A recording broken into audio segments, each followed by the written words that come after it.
Fala rapaziada, começando mais um episódio de Onde a Coruja Dorme FC e hoje para falar um pouquinho melhor a respeito da vitória do Palmeiras por 1-0 contra o Cerro Porteño pela Copa Libertadores de 2025.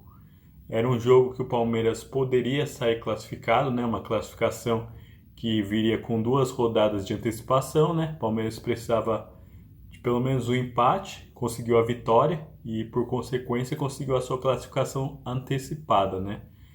Nós tivemos um primeiro tempo onde o Palmeiras foi levemente superior, né? Muito embora o jogo tivesse bastante equilibrado, né? Tivesse uma disputa muito grande, especialmente no meio-campo, né? Nós tivemos um jogo que o Palmeiras buscava propor o jogo e, como sempre, o Estevão se mostrava como a figura central do Palmeiras, né? Toda jogada que levava algum tipo de perigo passava pelos pés do Estevão. Ele que é um jogador que o Palmeiras já está negociado, né? Vai sair logo após o Mundial, né?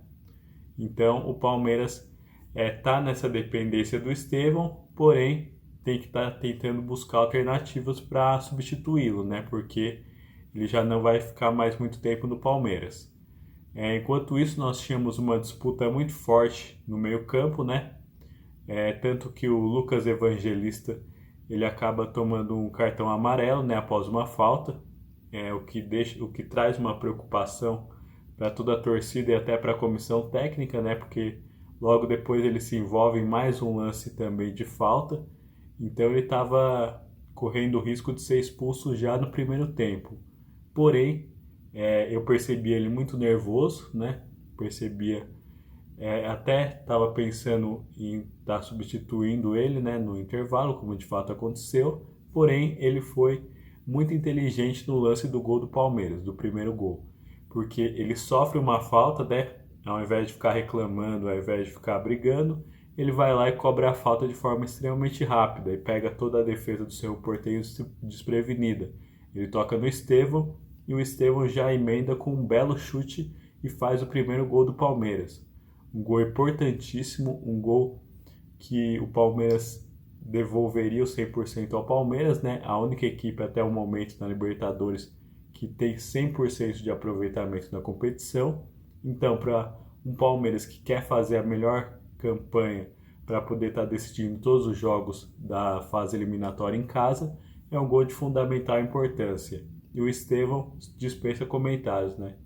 Ele realmente é um jogador de extrema qualidade, é um jogador totalmente diferenciado e, como eu já disse, vai fazer muita falta ao Palmeiras quando sair. Ainda antes do primeiro tempo acabar, nós tivemos um lance que, na minha visão, foi um daqueles lances que não se pode desperdiçar. Após uma falha da zaga do Cerro Porteño, o Vitor Roque ele tem a oportunidade de ficar sozinho na cara do gol e ainda com o Estevão ao seu lado, onde ele teria a opção de deslocar o goleiro para marcar, de tocar para o Estevão e até de se aproximar mais para fazer o gol. Só que ele toma uma decisão totalmente errada e perde um dos gols mais feitos aí que o Palmeiras já teve, talvez nas últimas 4 ou 5 anos aí. Então, realmente foi um gol que não se pode perder. É um gol que poderia fazer muita falta, porque muito embora o Palmeiras estivesse sendo superior, ele poderia tomar o gol, né? A gente sabe que o futebol é um esporte que muitas das vezes basta um vacilo defensivo que você corre o risco de colocar toda uma partida em que você está melhor em risco, né? Então, o Palmeiras com o Vitor Roque desperdiçando essa oportunidade que não poderia ser desperdiçada. E eu vou ser sincero, apesar do desfecho que houve, né? Que eu vou contar um pouco mais para frente, eu teria substituído o Vitor Roque. Até para uma questão de preservá-lo, né? Porque depois de uma jogada dessa, de um gol tão feito quanto esse que você vai lá e perde, acaba que você se desconcentra e até você perde a confiança. O Palmeiras foi para o segundo tempo e foi justamente o que ocorreu com o Vitor Roque. Ele começou a errar passes fáceis, ele começou a tomar decisões erradas. Então a gente via que realmente ele foi afetado no psicológico, que não poderia ser diferente, dado o tipo de chance que ele desperdiçou, né? Então o Palmeiras, que na minha visão com o Abel mexeu bem, ele coloca o Paulinho.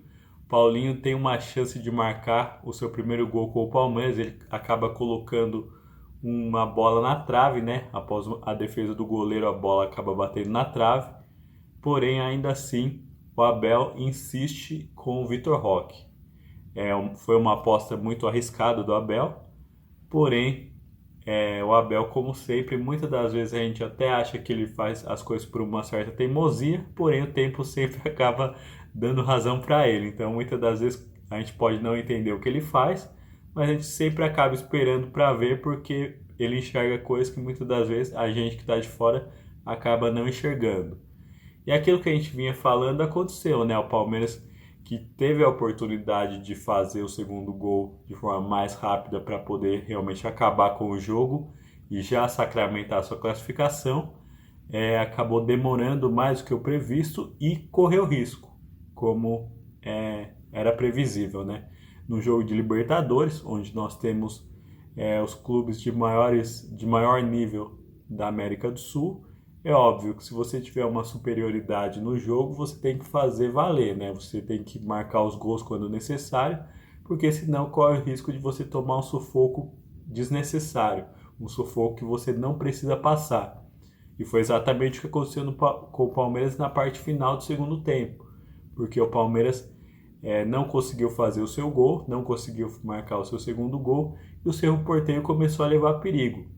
O Palmeiras tomou até um certo sufoco, onde o Cerro Porteño teve uma sequência de 2 bolas na trave, uma seguida da outra. Então, um Palmeiras que já começava a se preocupar, porém, a partir daí nós tivemos, na minha visão, a grande reviravolta do jogo. Porque o Vitor Roque, que tinha perdido aquela chance totalmente inacreditável, onde estava só ele, a bola e o goleiro, onde ele poderia escolher o que fazer com a bola, onde ele teve tempo de pensar em 10 mil jogadas diferentes, em 10 mil tipos de finalizações que ele poderia fazer, ele simplesmente foi lá e perdeu o gol. Mas, como o futebol é maravilhoso, né? O futebol, que é esse esporte que a gente se apaixona justamente por nos proporcionar circunstâncias como essa, onde alguém que num lance perde uma jogada inacreditável é capaz de se redimir no minuto final do jogo. E foi justamente o que o Vitor Roque fez.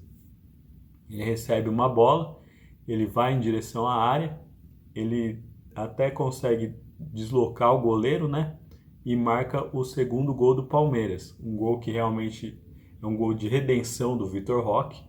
É um gol que mostra que o esporte realmente é fantástico, o futebol é sensacional, né? E você, mesmo acabando por errar uma jogada tão clara como ele errou, ainda foi capaz de se redimir. E um gol importante na minha visão, talvez mais importante do que o primeiro que ele fez, porque ele estava naquela coisa de o gol não sair, mas ele vinha tendo um bom desempenho, ele vinha fazendo por onde, né? Vinha sendo bastante útil taticamente, porém dessa vez foi em circunstâncias diferentes, em momento que ele estava sem autoconfiança, em momento que ele errou um gol de uma maneira que não se pode errar, ele vai lá e consegue se redimir.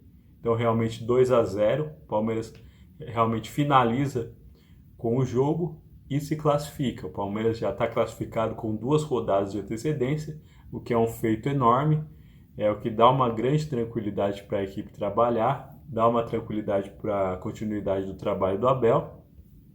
Então, foi um jogo bastante importante para o Palmeiras.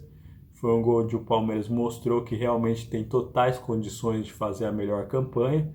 E agora, a partir desse momento, o Palmeiras vai jogar em casa os próximos 2 jogos. Então, é possível que o Palmeiras faça 100% de aproveitamento. De toda maneira, eu creio até que o Palmeiras, mesmo se ganhar um jogo e empatar outro, eu creio que ele consegue, mesmo assim, sair com a melhor campanha, porque pelo que eu observo nos outros grupos, está mais equilibrado, né? Está mais tumultuado realmente a questão da classificação. Então o Palmeiras que pegou um grupo que eu não acho que foi dos mais difíceis, porém também não foi dos mais fáceis. Foi, na minha visão, um grupo intermediário. E o Palmeiras vai lá, deu conta do recado, mostra o seu favoritismo realmente e mostra que vem para brigar forte taça da Copa Libertadores da América. Agora eu quero saber um pouquinho mais de você. O que você achou do jogo? O que você achou da classificação do Palmeiras para as oitavas de final da Libertadores? Fala para mim nos comentários, pode ser? Um abraço. Tchau, tchau.